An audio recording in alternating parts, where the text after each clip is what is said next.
Hello guys, I'm back in Lithuania, safe and sound, just came back from Ukraine. I've been there from July 4th to 9th, never been more grateful to be back home here in Lithuania. We celebrated Lithuania's statehood there in Kyiv, Ukraine. We visited some places that you might know already like Bucha, Borodianka, some destroyed villages in Kharkiv. So if you're interested in some specific parts, please use the timestamps below or stay with me till the end of my journey. I hope you like the video.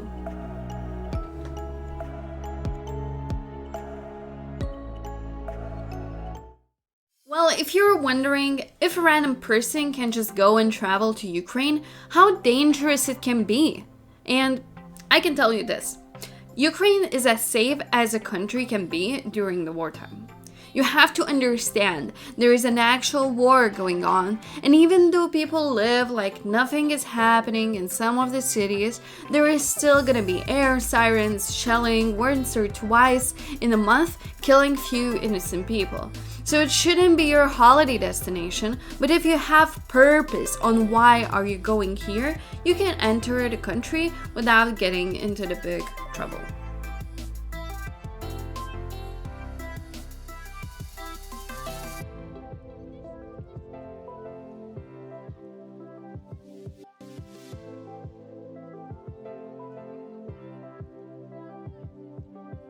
So we woke up early in the morning, and on our way to Kyiv, we actually had to go through Lviv, which was bombed the next night after we left, and four civilians, 4 people were killed. Yeah, so that's how we reached capital city of Ukraine, Kyiv. Hello there. And honestly, besides barricades, graffitis on the walls, and advertisements to support Ukrainian military, you would never guess that there's a war going on in this country. Basically, if you still want to travel Ukraine, you can do it in few different ways, but it's most important for you to know what you are doing and why are you doing this. Also, it will be way easier if someone is guiding you. I went with my work, so I participated in some work meetings. On a break, I checked out what I call rich people district, because only people living in this area can enter it with cars. And with our guide, Miss Elena, we saw a monument called Motherland, which was built for Second World War victims and Soviet heroes. As Lithuanians, we see all monuments from Soviet times a little controversial and try to get rid of them, because both Nazis and Soviets did war crimes and had concentration camps. But more about that maybe in the other videos. After all day of work, I went to check Kyiv. People just living their lives, taking a romantic walk, drinking beer in restaurants. The only problem? Curfew hours that start at the midnight and end at 5 a.m. So you will barely find anything open after 10 p.m. Here you see alley of flags in Maidan Square. Flag is put in whenever a Ukrainian or other nationality soldier fighting on Ukrainian side dies in this war. There are some themed flags like Olenivka. In 2022, July 29th, Russians blew up the building where they held Ukrainian prisoners of war. 53 people died.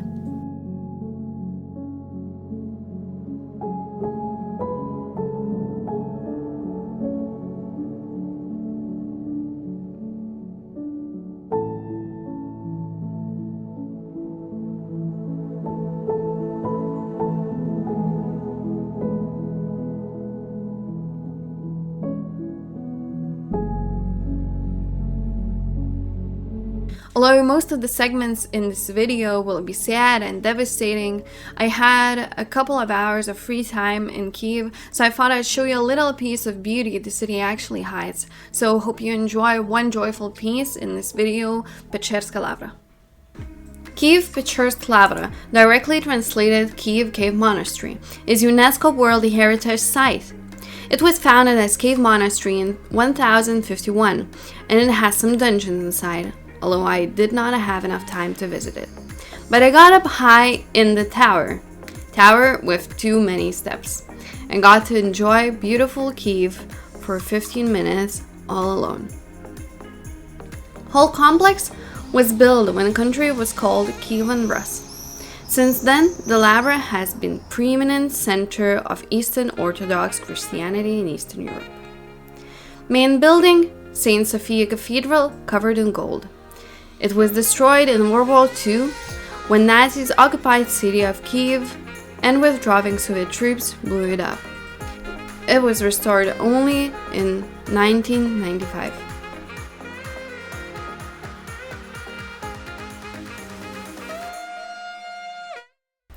After that, I came to Ukrainian Parliament, Verkhovna Rada, where I had one of my work meetings. Verkhovna Rada has a huge complex. Committees and commissions work in different buildings. Also, it has president's residency, but president does not live there, unlike in other countries. As you can see, Parliament is protected with some barricades and sandbags on the windows. Also, it has block posts, but I couldn't fill them for security reasons. And since I can't show you the inside of the building for security reasons as well, this is the only photo I could take when I was inside of the building. Irpin is a city in Kyiv region, northern from the capital. Right now, most of the Irpin is restored, but before it, occupants basically destroyed the whole block of the buildings in the small city. Mayor of Irpin said that 90% of the residents came back to live here. This was a kindergarten. Right now, in general, there are even more people than before the war because there are people migrating from the east of the country.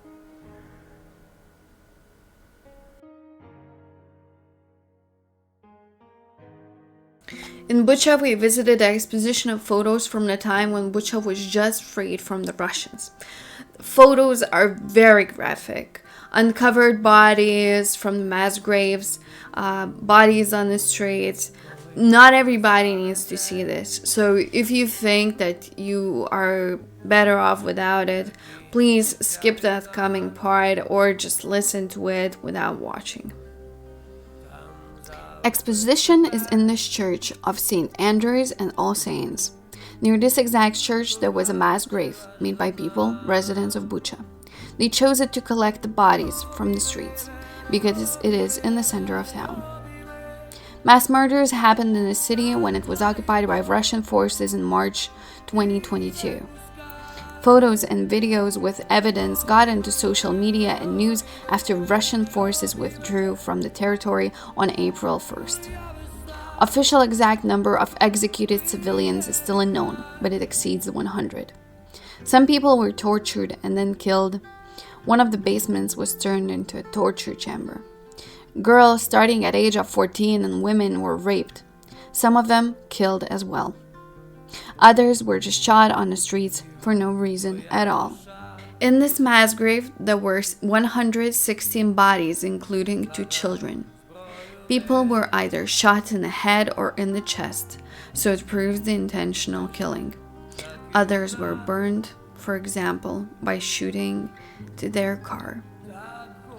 It was hard to identify some bodies of how desecrated they were.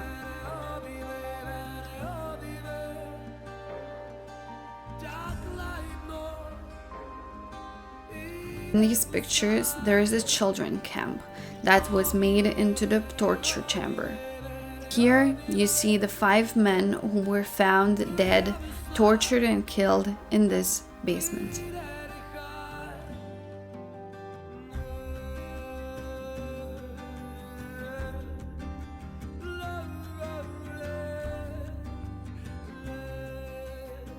When we see the picture of people corpses laying in the streets, we mostly talk about people who just went to buy some groceries or trying to get some humanitarian aid.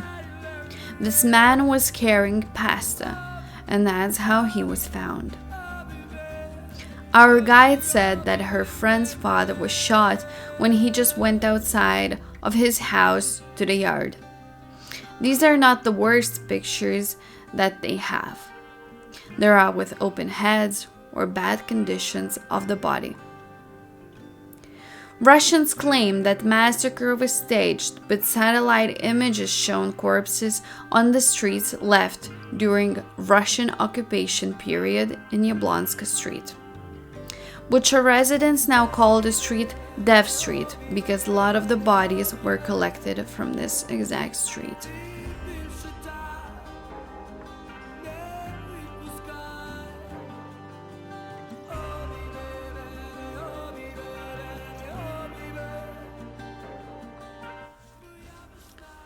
There won't be any more corpses shown in this video. And this was by far the hardest part that I had to edit. And I also had to hide one video from you, the corpse with the open mouth. Now we will go to Borodianka, the city that was 90% destroyed. And although it's almost all of it is rebuilt right now, but there are still some ruins left that Russians left when they withdrew their forces from the city. On the road, I can tell you a story how Bucha's mayor survived the occupation of the city. He was leaving the house when he saw Russians coming, through the yard and the fence, but they spotted him. Russians asked, "Is this the mayor's house?" And mayor replied, yes, actually it is a mayor's house. And then they asked, so who are you? And mayor just pretended to be a gardener and said that he comes to water the plants. And he thought that they will shoot him anyways, but somehow he was left alive and they let him go. We entered Borodianka, a city that received tens or probably hundreds of shellings and airstrikes. Civilian apartments and other civilian infrastructure were destroyed. There were no military infrastructure or soldiers in this town when Russians came. Russians blew up bridges, leaving no access with the outside world and forcing people to starve. In those days, Borodianka was shelled like crazy, so some people basically lived in the basements shelters. When buildings were destroyed, they blocked the exit from the shelters, and people were buried beneath the rubble, in the very place that was thought to be safe. Residents say they were prevented from digging up people from the rubble and were stopped by Russian soldiers. Now pay attention to this. The building on the left is completely destroyed. The middle one remained untouched and the last one got shelled as well. It is the house where mayor's apartment is at. Mayor explained that they dropped bomb on the first and third buildings and then came back and dropped second bomb on the first building. People think they had exact targets marked. Mayor told us that his mom had to come to his place that exact morning, but he had to cancel the meeting because he had to go early for work. And that's how they both survived.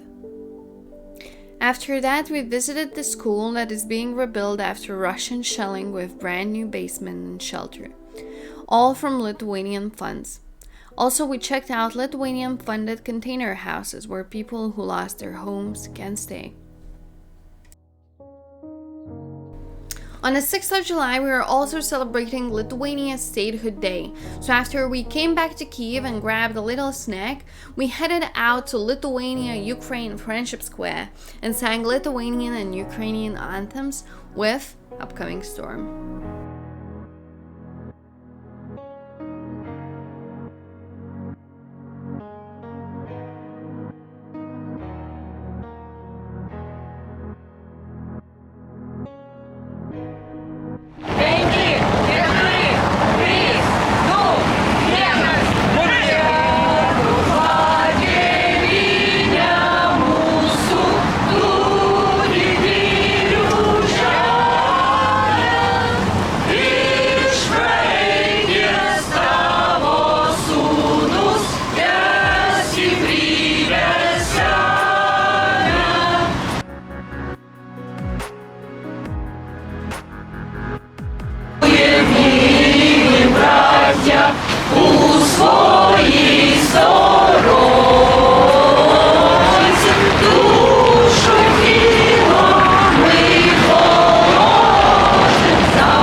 During the celebration, we received news about two Irish men, Finbar, age 45, who got killed in Bakhmut, 9 in April of this year, and Rory Mason, age 23, who got killed in Kharkiv region last year, 28th of September. We decided to commemorate them by putting flag with their names in Maidan Square.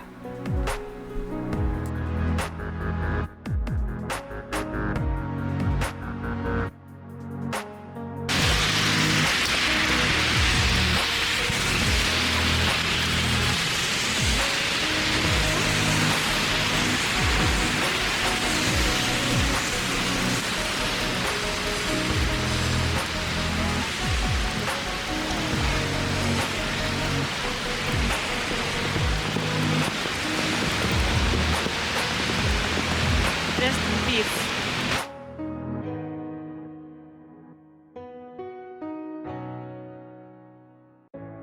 For you to understand where Kharkiv is and how dangerous it is, here is a map of Ukraine and Kharkiv. Well, Kharkiv is at least 6 hours drive to northeast of Ukraine. Main city of Kharkiv is just 50 kilometers away from Russian border, and it was bombed starting first day of this full-scale war.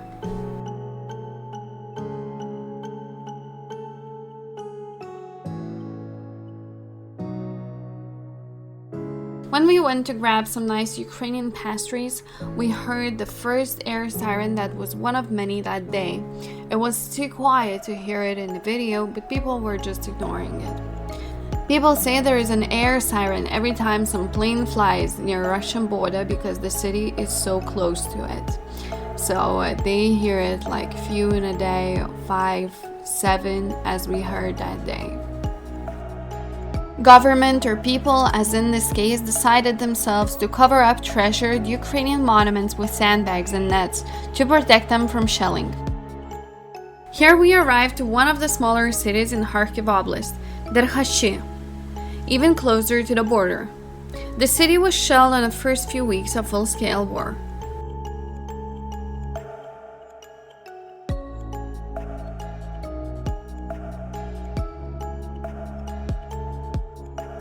When we get out of the car, we notice that every single building has holes inside, including pharmacies, municipality building, and school buses.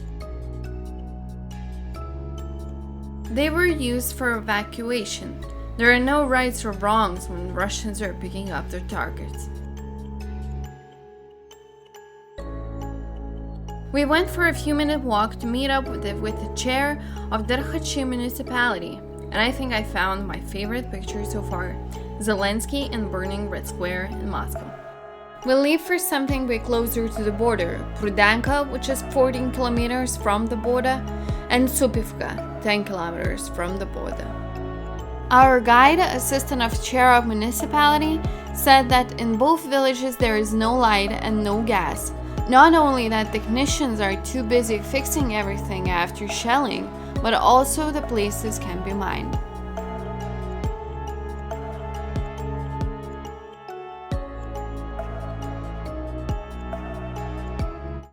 Prudyanka, the place where 2,000 people lived. Right now it's only 100 people who came back to live in the village. The rubble you're looking at was a market 1.5 years ago. Only now they are starting to connect village back to electricity because everything is basically destroyed. There is also a family doctor center, library, market, cultural center.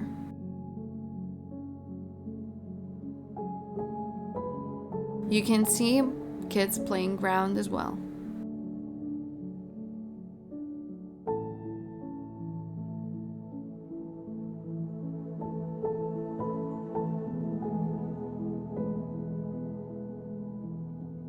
This was the office of municipality of Derhachi.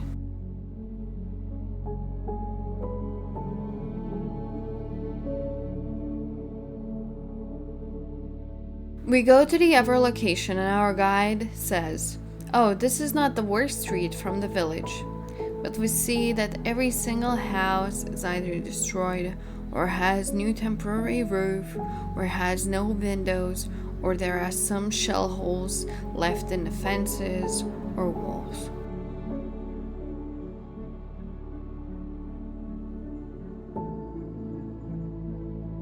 We are on the other location, Prudyanka school. Here you see the bus that was standing next to school. This is Prudyanka school, or better to say, whatever is left from it. As said, there are no wrong targets for Russian soldiers. Everything was bombed with cluster bombs. This is a banned item for countries who signed Geneva Convention, but both Ukraine and Russia is not among those countries. Cluster bombs is thought to be extremely cruel weapon, since its accuracy is very low. Cluster bomb releases smaller shells that widely spreads on the area. It is a war crime to use it on civilian population. This is the kindergarten, or whatever is left from it. During the shelling, a woman with her daughter was inside of the building. Woman was saved in a hospital. Her little girl was not.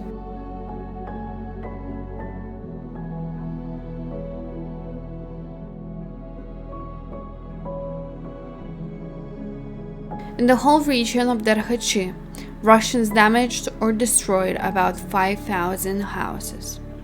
In total, there is 15,000, so basically 1/3. You won't believe, but people are coming back and trying to live their lives. We saw an old couple just chatting and smiling. People are rebuilding groups with some help from United Nations Human Rights Committee. They are trying to live their life at the place they call their home.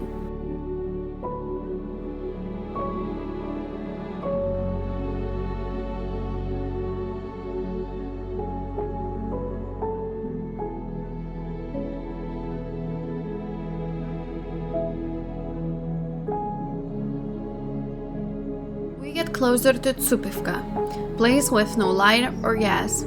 All the area and buildings are mined. We are warned not to step outside of the path we are taking. From somewhere about 1,000 people who lived here, only 50 people returned. This is Ukrainian tank that Ukrainian forces left behind. Most of the destroyed Russian tanks are collected as trophies, so you won't see them in villages where a fight was going. When I checked my own location, I stopped feeling my legs. 10 kilometers. When we jumped out of the car, we could hear the bombings near the border. This is the temple of Saint Alexander Nevsky. It belonged to Moscow Patriarchate, the very one whose Patriarch Kirill said that this is a Saiyan war and invited Russian soldiers to destroy Ukraine. At this point, I barely watch what I am filming because step to the wrong side can mean me leaving Ukraine without a foot or in a casket.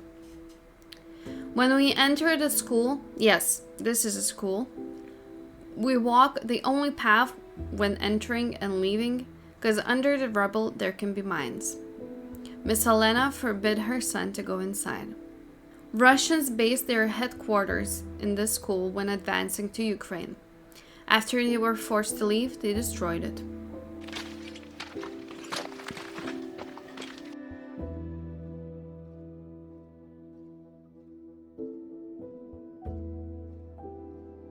Our next stop, the mining center, but I cannot disclose its location. Russians might try to bomb it. In the center, they teach students how to detect explosives and defuse it. Learning this might take up to half a year or a year, but during a wartime, they make studying programs just for 3 months. We saw grads, Iranian Shahed kamikaze drones, tactical long-range rockets. With them, they are bombing big Ukrainian cities that are further away, like Lviv or Kyiv. When we asked how long it's gonna take to demine all of the area Russians mine, they could not give an answer. It could take dozens of years. They said they are still finding explosives from World War II era. The miners start their work when soldiers leave the area. They are taught how to detect explosives in the area or in the buildings. Russians leave small explosives in random stuff. Children toys, under the beds, and kitchen cabinets. The most they found was 23 explosives in one flat. When the miner died, when he decided to open the thermos that was left on the table. We left with the impression that the miners risking their lives are no less of a heroes, and they are making sure that Ukrainians can return to their homes. Last place in this video, I'm going to show you sleeping neighborhood in Kharkiv city called Saltivka. Before the war, here was 400,000 people living.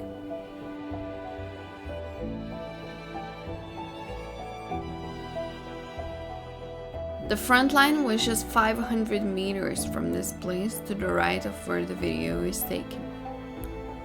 Russians shelled the sleeping neighborhood with artillery. On this building, they dropped a bomb. This whole neighborhood was shelled on March 2022.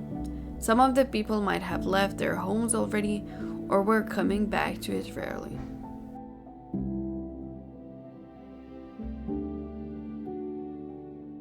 This is a spot that saved probably dozens of lives. When Russians were shooting from the left side with mine throwers, people hid in this one safe spot. When in some places I had to look for destroyed buildings to film, here I didn't know where to point my camera. Every single building was shelled, burned out, or without windows.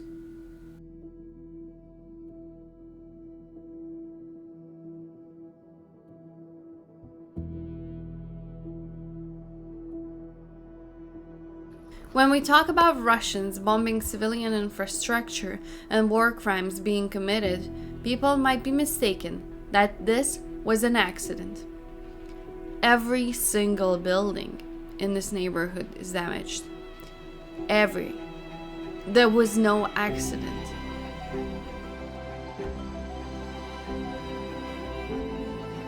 You're looking at the high school here. Ukrainians are grateful and thankful for God, the government, your call, that there was a quarantine at that time and school was empty the day it was shelled.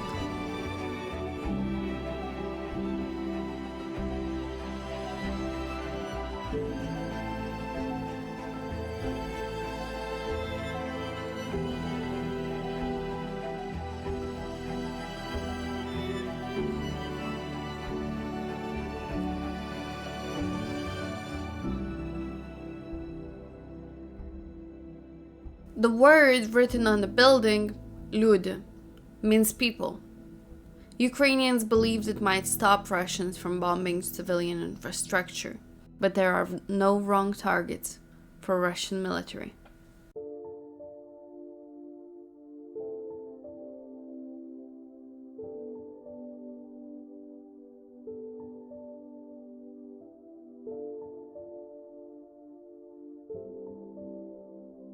When I said people trying to live their lives, I mean it. We met people chit-chatting, taking a walk, drinking beer and listening to music. Everything feels so peaceful until you put your eyes up or hear the air siren.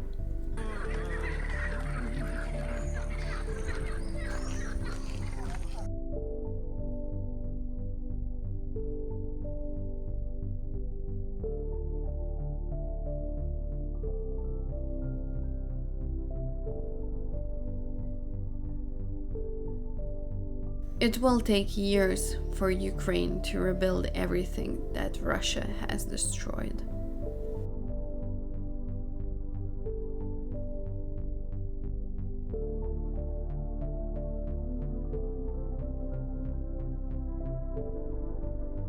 We are going to spend our last night in Ukraine. When we reach dear Miss Helena's place, the night greets us.